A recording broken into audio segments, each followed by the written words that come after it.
뉴스쇼가 수요일에 마련하는 코너입니다. 라디오 재판정.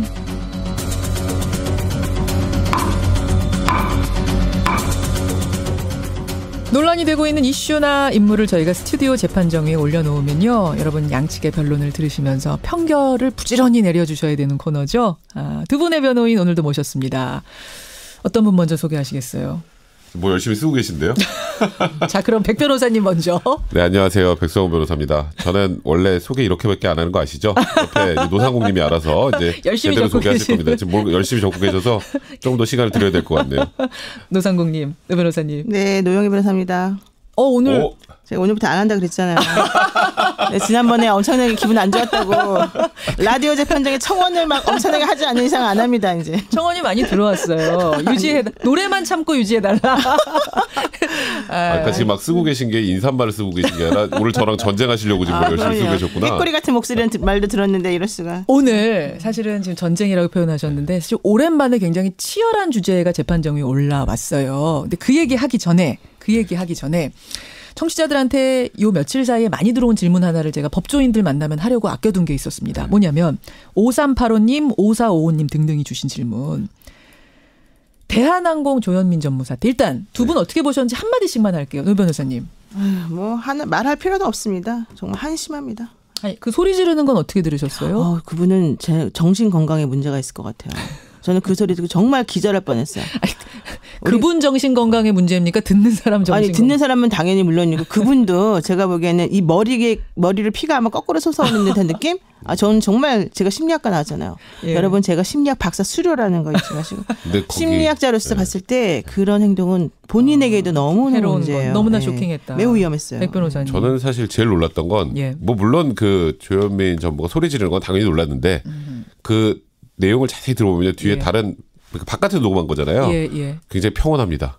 바깥이 아니라 멀리 떨어진 같은 사무실인데 멀리 떨어진. 그러니까 거기는 평온해요. 그러니까 너무 일상적이었다는 거잖아요. 일상적이었어요. 그러니까 그 제가 알기로 여기 뭐 인터뷰하셨던 기장분도 그런 얘기하셨던 것 같은데 이 소리 지르는 건 전혀 놀랍지 않다고. 자주 있는 일이에요. 네, 자주 있는 일이라는 정말 게. 깜짝 놀란 게 이게 저는 옆에서 녹음한 줄 알았어요. 처음에는. 근데 알고 봤더니 구조가 뭐 6층 본관 6층 A동 B동이 서로 막 연결되어 있는 구조인데 6층 전체가 다 들린다면서요. 파티션만 있어서 멀리서 클릭 소리 들으셨어요. 클릭하면서 녹음을 한. 아니 근데 어떻게 그렇게 정말 바로 옆에서 그렇게 쥐어짜는 듯한 소리가 나는데 그게 바로 옆에서 한 게 아니라 저기 멀리서 한 거라는 거. 그러면 도대체 거기서 직접 들으신 그분의 고막은 정말 괜찮았을지. 근데 어제 인터뷰한 분들의 너무 얘기는 깜짝 놀랐어요. 개인적 일탈이어도 놀라운데 이건 개인적 일탈이 아니다. 구조적인 갑질 문화다. 그 회사에 이 부분을 지적해 주셨던 건데 자 질문은 뭐였냐면 대한항공이란 이름을 못 쓰게 할 수는 없습니까? 법적으로 좀 따져주십시오라는 문자가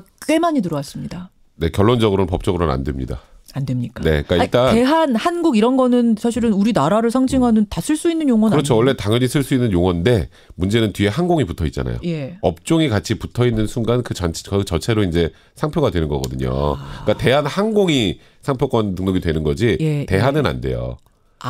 그래서 대한항공으로 돼 있는 거고 그리고 뭐 예를 들어서 이게 무슨 국적기라고 하지만 정부에서 무슨 지분을 갖고 있거나 이러지 않단 말이에요. 여러분 헷갈리시면 안 되는 게 국적기와 국가기는 다른 겁니다. 네, 그러니까 국가에서 운영하는 비행사는 국가기지만 우리나라 국적만 있으면 사기업도 다 국적기인 거죠. 아시아나도 국적기인 그렇습니다. 거고. 그러니까 이게 오해하시는 게 이거 정부에서 이건 이름 빼게 할 수 있는 거 아니야라고 생각하시는데 국적기인데 정부에는 지분이 1%도 없습니다. 네, 그래서 할 수 있는 방법이 없죠. 제가 만약에 대한의 딸 노영희 이렇게 이름을 내세워서 뭔가 한다. 그럴듯한데요. 대한의 딸 노영희. 한국의 여성 노영희 이렇게 해봐요. 그러면 뭔가 그럴듯해 보이죠. 마치 우리나라를 대표하는 것처럼. 근데 사실은 전혀 아니에요. 그냥 혼자 개인적으로 쓴 거잖아요.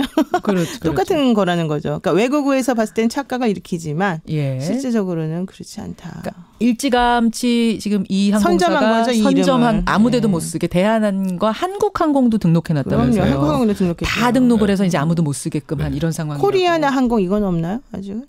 코리아나 이걸로 등록했는지 모르겠어요. 그거 확인해 보겠습니다. 코리안 에어로만 해놨죠. 그래요. 영어로는 코리안 에어로 해놨는데. 자, 5385님, 5455님 이것을 명칭을 어떻게 할 수 있는 방법은 없다. 이 얘기. 조현민 전무의 국적이 미국이라 그러잖아요. 근데 자회사 진에어의 등기 이사를 잠시 지낸 거 이건 법적으로는 문제가 되는 거죠. 외국인은 못하죠. 우리나라 그 항공과 관련된 곳에는 등기만 못합니다. 자, 이 부분은 등록 취소 사유가 될 수도 있는데 문제는 이게 어떤 상황에서 등록이 취소되냐면요. 예. 이제 그거를 이제 국토부에서 발견했어요. 아, 이제 그러면 등기본에서 빠지십시오. 하면 3개월 안에 빠져야 됩니다. 근데 그걸 빠지지 않으면 이제 등록이나 허가 취소 사유가 되는데 문제는 2016년 당시에 이제 처음으로 국토부에서도 이런 걸 조사할 수 있는 그런 방침이 생겨서 예. 조사하려고 할 때 그때 빠진 거거든요. 그러니까 지금 그 당시에 분명 한 6년 동안 진에어의 등기사로 있었지만 예. 지금 이걸 소급해서 뭘 처벌할 수 있는 방법은 없는 거예요. 방법은 법적으로는 어떻게 할 방법이 하나도 없네요. 지금 하나 걸린 게 뭐냐면 명품을 사서 들여오면서 네. 그냥 들여왔대요. 세금 안 물고. 요게 지금 적발이 돼서 요걸로 수사를 하는 모양이더라고요. 자, 대한항공 뭐 이번 주에 가장 뜨거운 이슈 여기까지 하고 오늘의 이슈로 들어가겠습니다. 오늘의 이슈.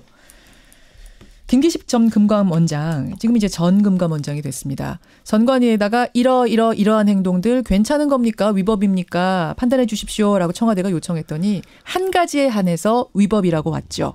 뭐냐 하면 19대 국회의원 임기 말에 당시 의원이었어요. 김 원장이 자신의 후원금을 더 좋은 미래 연구소, 그러니까 민주당 전현직 의원 모임 연구소에다가 5천만 원을 후원하고 의원직을 그만둔 겁니다.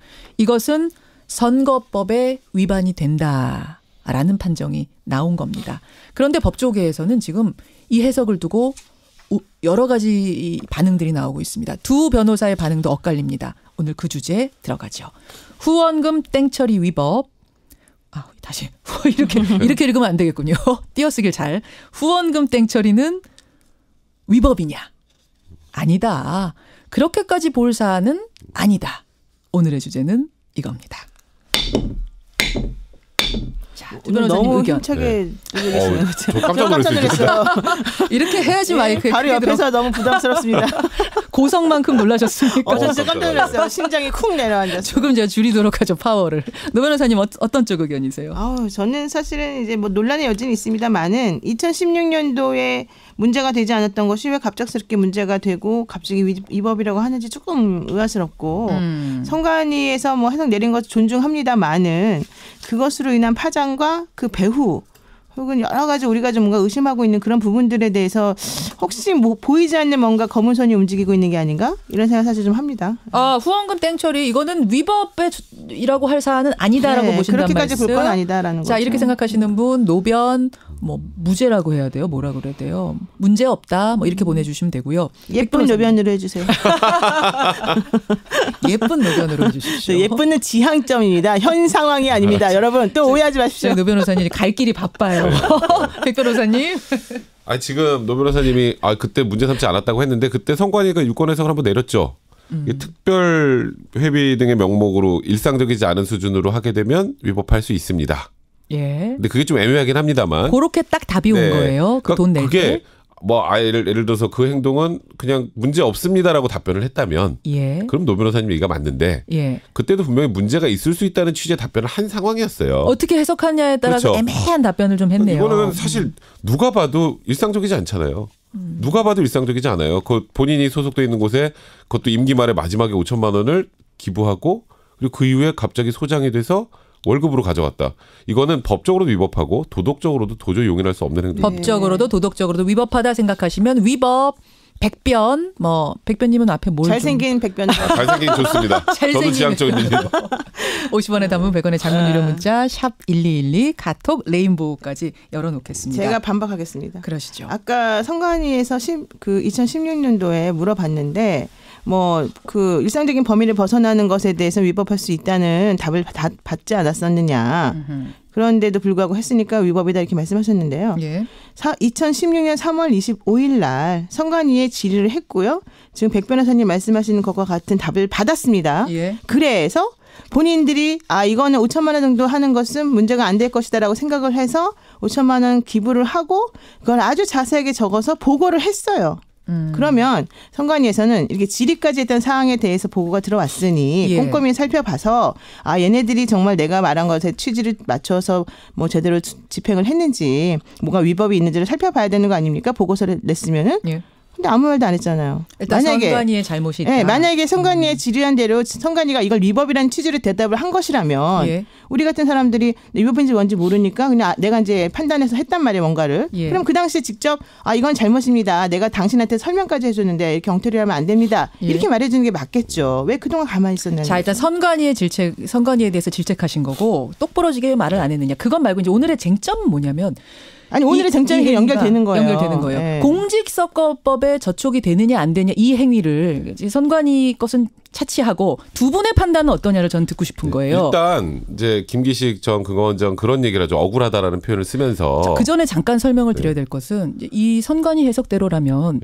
김기식 원장은 정치인이기 때문에 5천만 원의 기부 행위가 정치 행위, 선거법에 저촉된 행위라고 본 거잖아요. 네, 그렇죠. 그렇게 본 거죠. 네. 근데 그 당시에 김기식 원장은 이미 공천 탈락한 상태예요. 네, 공천 탈락했죠. 탈락한 상태인데 이게 어떻게 선거법에 위반이 되느냐 요 얘기를 지금 주장하고 있더라고요. 일단 이미 탈락한 상태에서 기부했는데. 공직선거법 113조에 보면 후보자 등의 기부행위 제한이라는 규정인데 국회의원 또는 후보자가 이제 뭐 본인의 선거를 위해서 이렇게 돈을 기부를 하게 되면 안 된다라는 그런 취지인데요.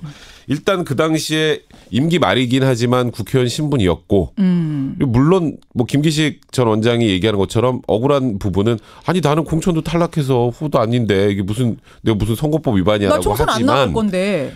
총선이 그때만 있나요? 그 다음에도 있어요. 그 다음에 그리고 거기다가 그 당시 이제 비례대표 의원이었기 때문에 어느 지역구로 갈지도 모르는 거고 이제 그런 부분들까지 고려를 한다면 그건 명백하게 공직선거법 113조 위반이죠. 곧 이번 선거에서는 이번 선거만 안 나가는 게 분명했지만 나갈 수 있잖아요. 다음에 나갈 수도 있기 때문에 어쨌건 본인이 그 당시 국회의원 신분이었기 때문에 그런 거죠. 근데 그렇게 되면 뭐 저도 못합니다. 저도 언제든지 나갈 수 있지 않습니까? 지금 국회의원 아니시잖아요.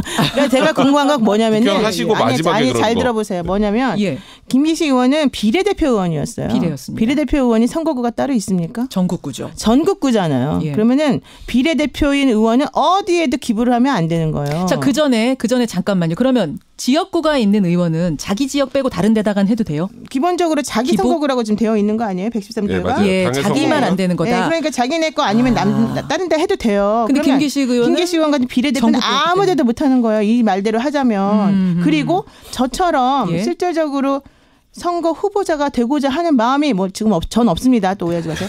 근데 혹시라도 그런 마음이 있는 사람이라고 한다면 뭐든지 갖다 붙일 수가 있는 거죠. 김현정 씨도 나갈 수 있는 거잖아요. 정치권에서 김현정 씨 나오라고 여러 번 얘기해. 본인은 보이콧하지만 그렇지만 사람들이 보기에 김현정이 나가려고 또 저렇게 기부했구나. 이럴 수 있는 거예요. 일단 아니라는 거 확실하게 말씀드리는 사람이 후보가 되려는 자라고 하는 것이 얼마나 애매한지 아시잖아요.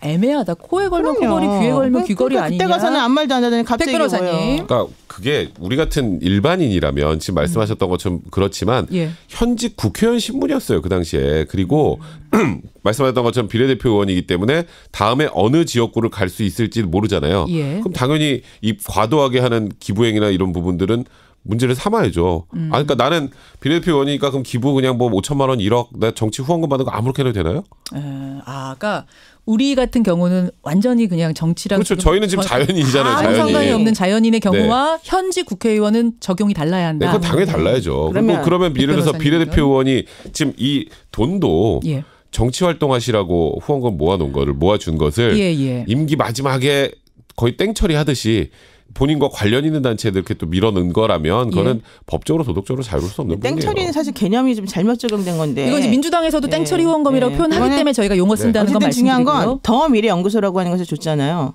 더 미래 연구소가 뭐 하는 곳입니까? 어느 지역구를 위해서 일하는 곳입니까? 저는 그걸 좀 궁금합니다.